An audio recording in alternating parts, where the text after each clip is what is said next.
Hello बच्चों, कैसे हैं आप? बच्चों, आज हम पढ़ेंगे पाठ खान पान की बदलती तस्वीर। आप ध्यान दें बच्चों, हम आपको बताएंगे यहाँ पर पाठ का सारांश और पाठ से संबंधित प्रश्नों के उत्तर भी। तो चलिए शुरू करते हैं खान पान की बदलती तस्वीर और हम आपको बता रहे हैं पाठ का सारांश।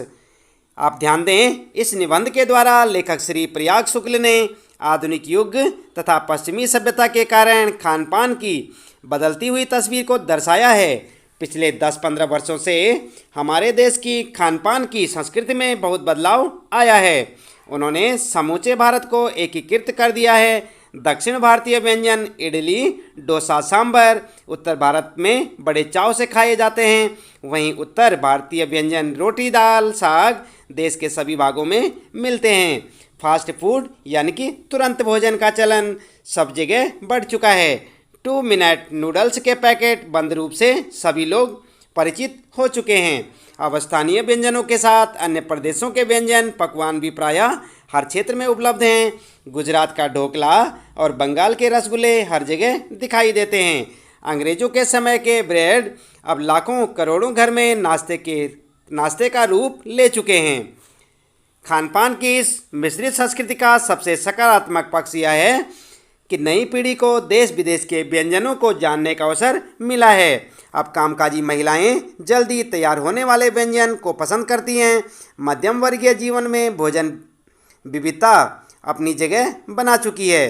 खान पान की नई संस्कृति में राष्ट्रीय एकता के नए बीज मिलते हैं, लेकिन खान पान की मिश्रित संस्कृति से हमारे स्थानीय व्यंजनों की लोकप्रियता घट गई। अब यह केवल 5 सितारा होटल में एथनिक के नाम से प्रचलित हैं। मौसमी सब्जियों के व्यंजन भी अब नहीं मिलते। गली मोहल्लों में मिलने वाली आम वस्तुएं केवल खास दुकानों पर ही बिकती हैं। खान पान की मिश्रित संस्कृति से भी हमें असली स्वाद नहीं मिलता, लेकिन इस मिश्रित संस्कृति का विकास अभी रुका नहीं है, बल्कि यह और भी विकसित होती रहेगी। तो बच्चों, ये था यहाँ पर इस पाठ का सारांश जो कि हमने आपको बताया, और पाठ का नाम क्या था? खान पान की बदलती तस्वीर। आइए इसके बाद जान लेते हैं यहाँ पर इस पाठ से संबंधित प्रश्नों के उत्तर। आप देख रहे हैं यहाँ पर अभ्यास प्रश्न उत्तर। तो पहला प्रश्न है बच्चों आपके लिए इस पाठ में, खानदान की मिश्रित संस्कृति से लेखक का क्या मतलब है? अपने घर के उदाहरण देकर इसकी व्याख्या करें। तो आप उत्तर लिखेंगे, खान पान की मिश्रित संस्कृति से लेखक का तात्पर्य सभी प्रदेशों के खान पान के मिश्रित रूप से है। यहाँ पर लेखक यह कहना चाहते हैं कि आज एक ही घर में हमें कई प्रांतों के खाने देखने को मिल जाते हैं। लोगों ने उद्योग धंधों, नौकरियों व तबादलों व अपनी पसंद के आधार पर एक दूसरे प्रांत की खाने की चीज़ों को अपने भोज्य पदार्थों में शामिल किया है। मेरा घर कोलकाता में है। मैं बंगाली परिवार से हूँ। हमारा मुख्य भोजन चावल और मछली है, लेकिन हमारे घर में चावल और मछली के अलावा दक्षिण भारतीय व्यंजन इडली, डोसा, सांभर आदि और पाश्चात्य भोजन बर्गर व नूडल्स भी पसंद किए जाते हैं। यहाँ तक कि हम बाज़ार से न लाकर इन्हें अपने ही घर में बनाते हैं। तो इस प्रकार से आप इसका उत्तर लिख सकते हैं। और बच्चों आप ध्यान दें, जैसे कि यहाँ पर लिखा है मेरा घर कोलकाता में है, मैं बंगाली परिवार से हूँ, तो ज़रूरी नहीं कि आप भी बंगाली परिवार से हो और आपका घर कोलकाता में हो। इसलिए आप अपने क्षेत्र का नाम लिखें और ये लिखें कि आप कौन से परिवार से हैं। इस तरह से आप अपना परिचय देते हुए प्रश्न का उत्तर लिख सकते हैं।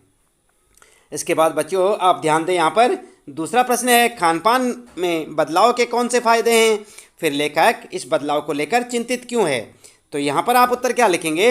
खान पान में बदलाव से निम्न फायदे हैं। नंबर 1, भिन्न प्रदेशों की संस्कृतियों को जानने और समझने का मौका मिलना। नंबर 2, राष्ट्रीय एकता को बढ़ावा मिलना। नंबर 3, अलग अलग प्रकार के भोजन खाने में मिलने के कारण खाने में रुचि बने रहना। नंबर 4, देश विदेश के व्यंजन मालूम होना। नंबर 5, गृहिणियों व कामकाजी महिलाओं को जल्दी तैयार होने वाले विविध व्यंजनों की विधियां उपलब्ध होना। तो इस प्रकार से आप इसका उत्तर लिख सकते हैं। छठवां लिख सकते हैं आप नंबर 6, स्वाद, स्वास्थ्य और सरसता के आधार पर भोजन का चयन कर पाना। और 7वां, समय की बचत होना, जैसे कि फास्ट फूड से समय की बचत होती है। तो इस प्रकार से बच्चों आगे लिखेंगे आप, खान पान में बदलाव आने से होने वाले फायदों के बावजूद लेखक इस बदलाव को लेकर चिंतित है, क्योंकि उसका मानना है कि आज खान पान की मिश्रित संस्कृति को अपनाने से नुकसान भी हो रहे हैं, जो निम्न प्रकार हैं। तो क्या नुकसान हो रहे हैं बच्चों? नुकसान हो रहे हैं। नंबर 1, स्थानीय व्यंजनों का चलन कम होता जा रहा है, जिससे नई पीढ़ी स्थानीय व्यंजनों के बारे में जानती ही नहीं। नंबर 2, खाद्य पदार्थों में शुद्धता की कमी होती जा रही है। और नंबर 3, कुछ व्यंजनों का स्वास्थ्य की दृष्टि से उचित न होना, यानी कि जो स्वास्थ्य पर कुप्रभाव डालते हैं। तो इस प्रकार से आप इस प्रश्न का उत्तर लिख सकते हैं। इसके बाद तीसरा प्रश्न है, यहाँ पर आप ध्यान दें बच्चों, खान पान के मामले में स्थानीयता का क्या अर्थ है? तो आप जानते हैं क्या अर्थ है? चलिए उत्तर देखते हैं। खान पान के मामले में स्थानीयता का क्या अर्थ है? उत्तर में आप लिखेंगे, खान पान के मामले में स्थानीयता का अर्थ है कि वे व्यंजन जो स्थानीय आधार पर बनते थे, जैसे मुंबई की पाव भाजी, दिल्ली के छोले कुलचे, मथुरा के पेड़े, आगरा के पेठे, नमकीन, तो कहीं किसी प्रदेश की जलेबियाँ, पूड़ी और कचौड़ी आदि स्थानीय व्यंजनों का अत्यधिक चलन था और अपना अलग महत्व भी था। खान पान की मिश्रित संस्कृति के आने के कारण अब लोगों को खाने पीने की व्यंजनों में इतने विकल्प मिल गए हैं कि अब स्थानीय व्यंजनों का प्रचलन धीरे धीरे कम होता जा रहा है। तो इस प्रकार से आप इसका उत्तर लिख सकते हैं। इसके बाद चौथा प्रश्न है बच्चों, ध्यान दें, घर में बातचीत करके पता कीजिए कि आपके घर में क्या चीज़ें पकती हैं और क्या चीज़ें बनी बनाई बाजार से आती हैं। इनमें से बाजार से आने वाली कौन सी चीज़ें आपके माँ पिताजी के बचपन में घर में बनती थी? तो इस प्रश्न का उत्तर आप क्या लिखेंगे? इस प्रकार से आप एक टेबल बनाएंगे, जैसे आप देख रहे हैं यहाँ पर ये टेबल बना हुआ है। इस प्रकार से आप एक टेबल बनाएंगे और इसमें लिखेंगे घर में बनने वाली चीज़ें, बाजार से आने वाली चीज़ें, माता पिता के घर पर जो चीज़ें बनती थी वो यहाँ पर आप लिखेंगे। तो इस प्रकार से उत्तर लिखेंगे आप घर में बनने वाली चीज़ें। सबसे पहले जैसे कि भात जानते हैं ना आप, चावल का बनता है। तो घर में बनने वाली चीज़ें भात, बाजार से आने वाली चीज़ें समोसा, और माता पिता के टाइम पे जो घर में बनते थे क्या बनती थी? समोसे बनते थे पहले। और इसी प्रकार से आप लिखेंगे दाल, और यहाँ पर लिखेंगे कचौरी, यहाँ पर कचौरी, सब्जियाँ, जलेबियाँ, पूरी, रोटी, परांठे, नूडल्स। इस प्रकार से आप इस टेबल में लिख सकते हैं। मछली, मीठे व्यंजन, ये सब आप जो है ना घर पर बनाते हैं। तो इस प्रकार से आप इस टेबल को बनाकर उत्तर इस प्रकार से आप लिखें। इसके बाद बच्चों आइए आगे देखते हैं। यहाँ पर पांचवा प्रश्न आपके लिए, यहाँ खाने पकाने और स्वाद से संबंधित कुछ शब्द दिए गए हैं, इन्हें ध्यान से देखिए, इनका वर्गीकरण कीजिए। जैसे उबालना, तलना, भूनना, सेंकना, दाल, भात, रोटी, पापड़, आलू, बैंगन, खट्टा, मीठा, तीखा, नमकीन, कसेला। तो आप देख रहे हैं ना, इन सब जो शब्द यहाँ पर दिए गए इन्हें ध्यान से देखें, आप इनका वर्गीकरण करें। तो वर्गीकरण आप कैसे करेंगे? ऐसे एक टेबल बनाएंगे आप भी, जैसे कि यहाँ पर आप देख सकते हैं, भोजन कैसे पकाया और स्वाद क्या था उसका। उत्तर में लिखेंगे आप, सबसे पहले लिखेंगे भोजन का नाम, जैसे कि दाल पकाई, और पकाया क्या था, कैसे पकाया था? उबाली थी दाल को। और उसके बाद स्वाद कैसा था? दाल का नमकीन होती है, आप जानते हैं ना दाल। भात को, भोजन है भात, और भात को कैसे पकाया? इसको उबाला आपने, और स्वाद कैसा था? मीठा। इसी प्रकार से रोटी आप लिखेंगे, और उसके बाद उसको सेका आपने, और कैसी हुई हो? मीठी। पापड़, सेंकना, नमकीन। आलू, उबालना, मीठा। इस प्रकार से आप टेबल बनाएं और इसका उत्तर इस प्रकार से आप यहाँ पर देंगे। बैंगन भूनना, कसेला, आलू उबालना, मीठा, ये सब आप इस टेबल में इस प्रकार से आप अपना उत्तर लिख सकते हैं। आप देख रहे हैं यहाँ पर, इस प्रकार से आप एक टेबल बनाएंगे और इस प्रश्न का उत्तर लिखेंगे। इसके बाद बच्चों आइए बात करते हैं भाषा की बात। तो यहाँ पर जो है आपके लिए अगला प्रश्न है, प्रश्न नंबर 6। खान पान शब्द खान और पान दो शब्दों को जोड़कर बना है।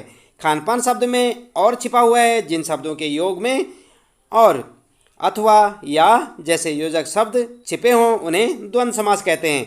जैसे द्वंद्व समास के कुछ उदाहरण दिए गए हैं, इनका वाक्यों में प्रयोग कीजिए और अर्थ समझिए। जैसे कि आप देख रहे हैं यहाँ पर, सीना पिरोना, सीना और पिरोना कह सकते हैं आप, भला बुरा, भला और बुरा, चलना फिरना, चलना और फिरना, लंबा चौड़ा, लंबा और चौड़ा, कहा सुनी, कही और सुनी, घास फूस, घास और फूस। बच्चों आप ध्यान दें, उत्तर होगा आपका इस प्रकार से। आप जो एक टेबल बनाएं फिर से, और इसमें जो यहाँ पर शब्द लिखें और यहाँ पर उसका वाक्य में प्रयोग लिखें, और ध्यान दें ये सब क्या हैं? द्वंद्व समास के उदाहरण हैं। तो यहाँ पर जो है टेबल बनाएंगे, जैसे कि आपको दिख रहा है यहाँ पर, सीना पिरोना। आजकल सीना पिरोना कभी सभी को आना चाहिए, इस प्रकार आप वाक्य लिख सकते हैं। भला बुरा, तुमने कमल को कल बहुत भला बुरा कह दिया। इसी प्रकार से चलना फिरना, जैसे कि वृद्ध होने के कारण नाना जी का चलना फिरना बंद हो गया। और इसी प्रकार से लंबा चौड़ा, इतना लंबा चौड़ा बिजली का बिल देखकर मैं हैरान हो गया। इस प्रकार से लिख सकते हैं आप। कहा सुनी में लिखेंगे घर में रोज़ की कहा सुनी अच्छी बात नहीं। और घास फूस में लिखेंगे आप गांव के घरों की छत घास फूस की होती है। तो इस प्रकार से आप इसका उत्तर लिख सकते हैं। तो ये था बच्चों यहाँ पर छठा प्रश्न, जो कि द्वंद्व समास का उदाहरण है, जहाँ पर बीच में एक दो शब्दों के बीच में और या आता है, जैसे सीना और पिरोना, भला और बुरा, चलना और फिरना। तो ऐसे शब्दों को जो है क्या कहते हैं, ये द्वंद्व समास के होते हैं। तो इस प्रकार से आपने देखा, ये था आपका चैप्टर नंबर 14 खान पान की बदलती तस्वीर, और हमने आपको बताया पाठ का सारांश और पाठ से संबंधित प्रश्नों के उत्तर भी। तो बच्चों उम्मीद है कि आपको ये पाठ का सारांश और प्रश्नों के उत्तर अच्छे से समझ आए होंगे। आप इन्हें बार बार देखें और प्रश्नों के उत्तर याद करें, ताकि आपको परीक्षा के समय किसी परेशानी का सामना ना करना पड़े। तो आज के लिए इतना काफ़ी है। अगला पाठ देखेंगे अगली वीडियो में। तब तक के लिए लेते हैं विदा। आपका दिन शुभ हो।